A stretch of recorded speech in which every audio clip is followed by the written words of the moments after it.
Hey guys, David Rocco here, and I'm going to show you one of my favorite recipes, pasta puttanesca and cauliflower. This is an easy recipe if you have these little packs. Now I'm going to show you the basic recipe for a puttanesca sauce. Olive oil and garlic.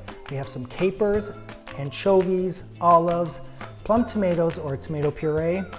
I have here mixed pasta, so leftover bags of pasta, I throw it all in for this recipe, and some chili. That's the basic puttanesca pasta recipe.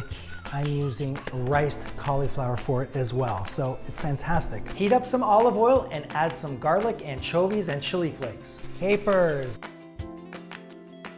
Black pitted olives. So there's lots of flavor in here. I mean, you have the saltiness of the capers and the anchovies. You have the olives, the garlic, the chilies. I mean, fantastic. And now plum tomatoes.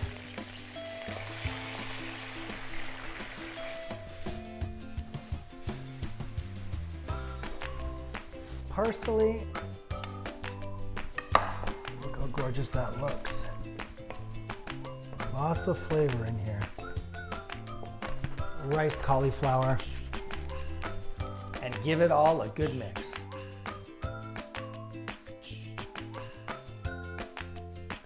I have a pot of boiling water that I'm just going to add. Throw in some raw uncooked pasta, give it a stir, and let the water reduce. And you see how it's all thickened up. The water has reduced. It's exactly what you want. Turn off the heat, and now we're gonna add some Parmigiano. So this is just gonna give it that salty hit and beautiful cheese flavor. Give it a good mix, and this is one of those recipes that tastes better when it's cooled down. So I like to serve this almost at room temperature. All the flavors get a chance to build and come together. And look how gorgeous that looks. It's thickened up. It's exactly what you want. Look at that. Beautiful.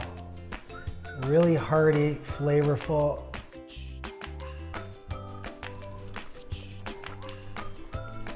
Oh yeah.